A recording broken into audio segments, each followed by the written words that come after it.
সময়কে কেউ দেখতে পায় না ঠিকই, কিন্তু অপেক্ষা করে থাকলে সময় অনেক কিছু দেখিয়ে দেয়।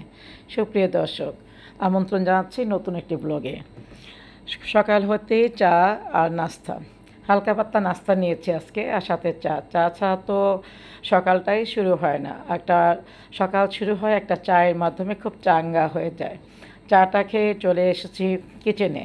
কিচেনে দুইটা চীনা হাঁস এনেছিল গত 3 দিন আগে। সেই দুইটা আমি সকাল রাতেই বলে রেখেছিলাম খালাকে, এটা ভালো করে সুন্দর করে কেটে ধুয়ে পরিষ্কার করে রেখো। সাথে মিথিলা রুথি ছিল। ওরা 4 জন মিলে, আর ছোটা খালা 4 জন মিলে ক্লিন করে রেখেছে দুইটা হাঁসই। তো যাই হোক, হাঁস দুটা একটা উঠিয়ে রেখেছি আর একটা ভালো করে কষিয়ে নিচ্ছি। এটা আজকে রান্না হবে আলু এবং কী দিয়ে, রসুন দিয়ে। আর যেহেতু হাঁসের মাংস এমনি কষানো খুব ভালো লাগে, কিন্তু আমাদের ঘরে সবাই হচ্ছে আলুখোর। আলু না হলে কারোই চলবে না, আলু লাগবেই লাগবে। মাংস থেকে আগে টানে আলু। আর আমি তো মাংস একদম মোটেও টাচ করি না, খুবই কম। কিন্তু আমি আলু আমার লাগবেই দুটা। জারিয়া আলুটা লাগবে, জাবির তো মোটেও খাবে না, মোহিত আলু লাগবে। দিয়ে দিয়েছি বেশ কয়েকটা রসুন, দেশি রসুন। আহা, কী যে ভালো লাগে এই রসুনটা দিলে হাঁসের মাংসের মধ্যে, অতুলনীয়। বেশ কষা কষা করেছি, কিন্তু কোনো ঝোল রাখিনি। একদম মাখা মাখা, তেলগুলি ভেসে উঠেছে, প্রচুর তেল ছিল। এটা কিন্তু চীনা হাঁস, এটা কিন্তু চীনা হাঁস, একদম বাচ্চা হাঁস। কী মনে হবে, হয়তো বা 3 মাস কি 4 মাস চিচি ডাকতেছে। এর মধ্যে ডালটাও হয়ে গেছে, ডালটা কিন্তু বাগার দিয়েছি। আজকে ডালটা টমেটো দিয়ে রান্না করেছি। জানি আমার হাজব্যান্ড পছন্দ করবে না, টমেটো কিন্তু ওর খুব অ্যালার্জি। যাই হোক, অ্যালার্জি বলতে পছন্দ করে না। এদিকে মূলা শাকও রান্না করেছি। মূলা শাক ছাড়া কিন্তু মূলা শাকটা কিন্তু হাজব্যান্ডের খুব পছন্দ। আর টমেটো দিলে আগে খুব পছন্দ করতো, ইদানিং কি হয়েছে, পছন্দ মোটেও করে না টমেটো দিলাম। আজকে আল্লাহর নাম নিয়ে দিয়ে দিয়েছি। খেলে খেবে, না খেলে নাই। হাঁসের মাংস আছে, তার পছন্দের মূলা শাক আছে, তার পছন্দের সব কিছু আছে, ভর্তা আছে, সবই আছে। সুতরাং আমার আজকে টেনশন নাই। মাঝে মাঝে নিজের পছন্দকে প্রায়োরিটি দিতে হয়। সবসময় এর পছন্দ, জনির পছন্দ, মোহিতের পছন্দ, আবার পছন্দ থেকে নিজের পছন্দটা ভুলে যায়। আবার জনি বাজার নিয়ে আসছে সকালে, কিন্তু একবার মিথিলা বাজার নিয়ে আসছে, সেটা আর ভিডিওতে আনি নাই। আর মোহিত নিয়ে আসছে এদিক দিয়ে, জনি নিয়ে আসছে এদিক দিয়ে আবার অনেক বাজার, শাকসবজি, সব কিছু এগুলি গুছিয়ে নিচ্ছি। আর এই যে এই শুটকিটা আমার হেল্পিং হ্যান্ড একটা যে ছোটা খালা, সে আমাকে দিয়েছে, বলেছে ওদের গ্রামের, খুব ফ্রেশ।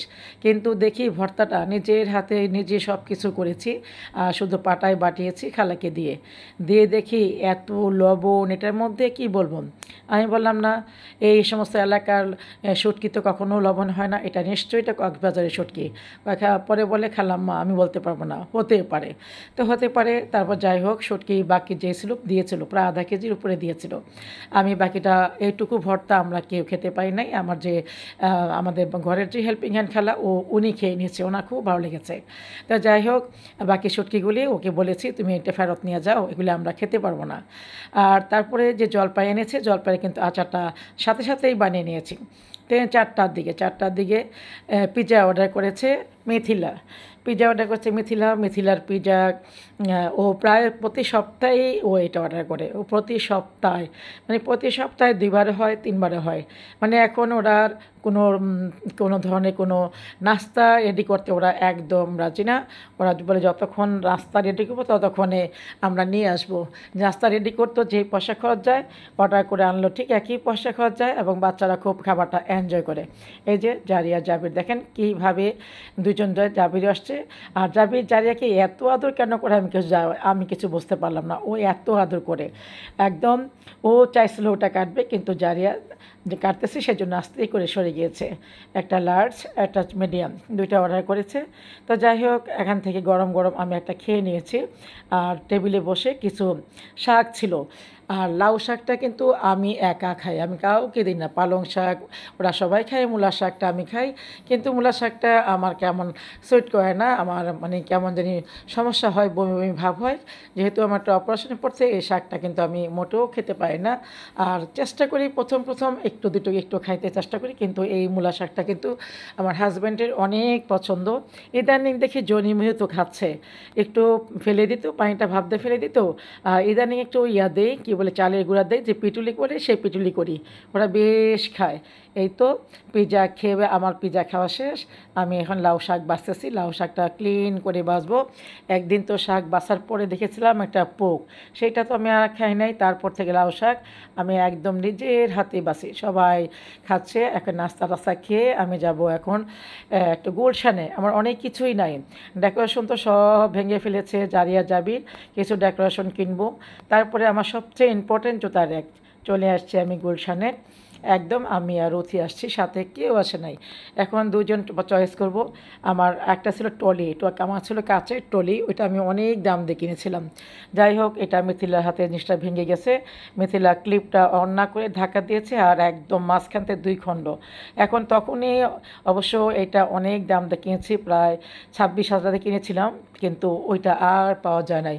আমি বহুত দিন ঘোরার পর ওইটা পেয়েছিলাম, তো নিয়েছিলাম। তো প্রথম দেখতেছি এটা, কিন্তু আমি বললাম কি যে না রথি, এটা ভালো লাগতেছে না, কাঠের এটা লক হয়ে যায়। কারণ কাঠের আমি একটা প্রথম কিনেছিলাম, ওইটা আমি আবার কিন্তু আমার কিচেনের কতদিন কাজ করে ফেলে দিয়েছি। তারপরে ওইটা বাকি কাঁচেরটা, ওইটা রথি কিনেছিল, ওইটা আমি কিনে নাই, ওটা রথি তার চয়েস হয়েছে কিনেছিল। আর শপিংয়ে বেশিরভাগ কিন্তু আমি আর রথি যাই, যে কোনো শপিংয়ে আমি রথিকে শপিংগুলি করি। তারপরে শপিং করতে দেখতে দেখতে কিছু ডেকোরেশন পিস কিনলাম, তারপরে কিছু গাছ কিনেছি। আর আমার ঘরে গাছ, সবগুলি গাছ, মানে ইনডোর প্লান্ট, যেটা কী বলে আর্টিফিশিয়াল, ওগুলি। আর একদিন ভাবতেছিলাম যে একটা মাপা নেই, এখন অনেক সময় হেল্পিং হ্যান্ড না আসলে নিজেরা কাজ করা যাব। ওরে বাবা, শরীরের যে সমস্যা, কেউ পারবে না। মিথিলার বাচ্চা, রথির অফিস, বাচ্চা নিয়ে দৌড়দৌড়ি কে করবে? বা তার চেয়ে বা 3 দিন ঘর না মুছে থাকবো। আমাকে দেখাচ্ছে, ম্যাডাম দেখেন কত সুন্দর, এইভাবে।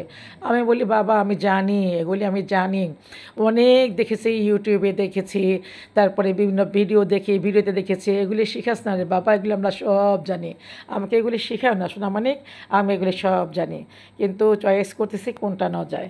একবার বলি যে মানি প্ল্যান্ট নেই, আবার বলি যে না ব্যাম্বো স্টিক নেই। ব্যাম্বো স্টিকটা আমার অনেক দিনের পছন্দ, ব্যাম্বো শুটে চাইনিজ খেতে চাই, সেই ব্যাম্বো শুটে চাইনিজ পুরাটা রেস্টুরেন্ট কিন্তু ব্যাম্বো দিয়ে স্টিক দিয়ে সাজানো। তো ওইখান থেকে আমার শখ হয়েছে আরও 15-14 বছর আগেই, যে তখন আর আনি নাই, মিল হয় নাই, কারণ আমার হাজব্যান্ড একদিক দিলে আরেকদিক টান্দা ধরে। তো সেই জন্য যাই হোক, এই ঘড়িটা বা এই যে ডিজাইনটা আসছে এখন অনলাইনে, ওই দিন মোহিত আমাকে বলতেছিল আম্মা তুমি এটা নিবা। আমি ভাবছিলাম, আমার ধারণা ছিল তো অনেক দাম, যে দেখি যে না একদমই সস্তা। এটা গ্যারান্টি আছে ম্যাডাম, দেখেন আমি কি এটা কীভাবে ক্লিন রাখবো, আমার ঘরে তো এত ময়লা কি বলবো।